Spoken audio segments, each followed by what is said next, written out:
Hi friends, welcome to honey Anu kitchen. ఈరోజు మన కిచెన్లో ఒక వెరైటీ రెసిపీ వచ్చేసి మనకు సాబుదానా జొన్న అటుకుల మిక్చర్. ఇది ఏ విధంగా తయారు చేయాలో ఈరోజు వీడియోలో చూపిస్తున్నాను. టేస్ట్ మాత్రం చాలా బాగుంటుంది. ఎప్పుడు ఒకేలాగా కాకుండా అప్పుడప్పుడు మనకి ఈ విధంగా మనకు వెరైటీగా సాబుదానాతోటి మనకు ఈ విధంగా మిక్చర్ చేసుకొని పెట్టుకున్నాం అనుకోండి, చాలా బాగుంటుంది. ఇది మార్నింగ్ బ్రేక్ఫాస్ట్కి అయినా మనకు ఈవినింగ్ స్నాక్స్ లాగినా కూడా మనకు టైంపాస్గా మనకు ఇది తినొచ్చు. ఎప్పుడైనా మనకు జర్నీ చేసినప్పుడు కూడా మనకు ఇది త్వరగా ప్రిపేర్ చేసుకొని కూడా మనము తీసుకొని వెళ్ళొచ్చు, అంత బాగుంటుంది. మనకు దీనికి కావాల్సిన పదార్థాలు ఏంటో చూద్దాం. ముందుగా ఒక మిక్సీ జార్ తీసుకొని అందులో మనకు వెల్లుల్లి వేసుకోవాలి, జీలకర్ర వేసుకోవాలి, మనకు కారపొడి అనేది ఒక 1 టేబుల్ స్పూన్ మనకు కారపొడి వేసుకోవాలి.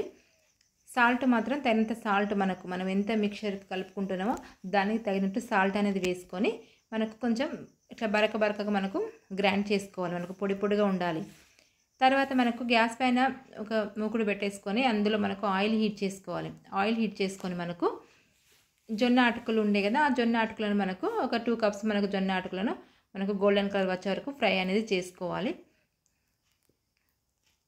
చూడండి, ఈ విధంగా మనకు ఫ్రై చేసుకోవాలి.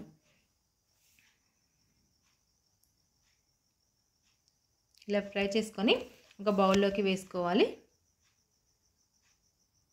సేమ్ అదే విధంగా మరికొన్ని కూడా అదే విధంగా ఫ్రై చేసుకోవాలి.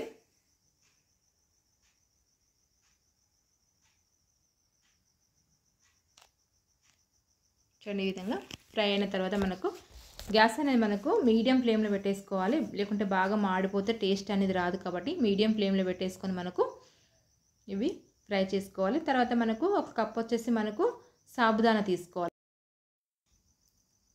చూడండి, సాబుదానా కూడా మనకు ఈ విధంగా ఫ్రై చేసుకోవాలి. మనకు ఆయిల్లో ఫ్రై చేసుకోవాలి. మనకు సాబుదానా ఇట్లా ఉబ్బుతుంది కాబట్టి మనకు చాలా టేస్టీగా ఉంటుంది. ఇట్లా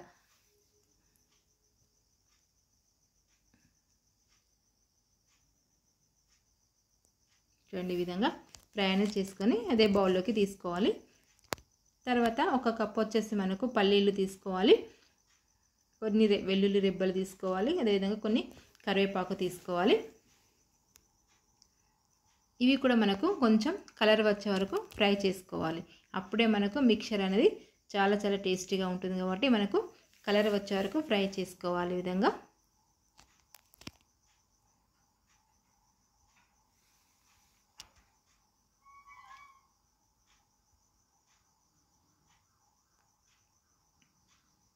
ఈ విధంగా మనకు కలర్ వచ్చిన తర్వాత అదే గ్యాస్ ఆఫ్ చేసేసుకొని అదే బౌల్లోకి తీసుకోవాలి. చూడండి, ఈ విధంగా తీసుకున్న తర్వాత మనకు ఒకసారి మొత్తాన్ని కలుపుకోవాలి. మనకు ఇట్లా మనకు ఈ విధంగా పైకి అంటే మనకు మొత్తం కలుస్తుంది. మనకు స్పూన్ తోటి కాకుండా మనకి ఈ విధంగా మనం కలుపుకోవాలి. చూడండి, ఈ విధంగా మనకు అనుకున్న తర్వాత మనకు ముందుగా మనకు రెడీ చేసి పెట్టుకున్న కారం ఉంటుంది కదా, వెల్లుల్లి కారం ఇదంతా ఇందులో వేసుకోవాలి. మొత్తం ఆ కారం మనకు కరెక్ట్ మనకు ఈ మిక్చర్కు సరిపడంతా మనకు కారం అనేది వేసుకోవాలి. చూడండి, ఈ విధంగా వేసుకొని మరొకసారి ఈ విధంగా మనకు కలుపుకోవాలి. మనకు మరొకసారి ఈ విధంగా మనకు పైకి అనుకుంటే మొత్తం కలిసిపోతుంది. మిక్చర్ అనేది మొత్తం కలిసిపోతుంది. మనకు ఎప్పుడు ఒకేలాగా కాకుండా అప్పుడప్పుడు ఇలా చేసి పెట్టారనుకోండి, పిల్లలు ఇష్టంగా తింటారు. చాలా టేస్టీగా ఉంటుంది ఇది. ఈ వీడియో మీకు నచ్చినట్లయితే లైక్ చేయండి, షేర్ చేయండి. మరిన్ని ఇంట్రెస్టింగ్ రెసిపీస్ కోసం మా ఛానల్ని సబ్స్క్రైబ్ చేసుకోవడం మర్చిపోకండి. Thank you for watching.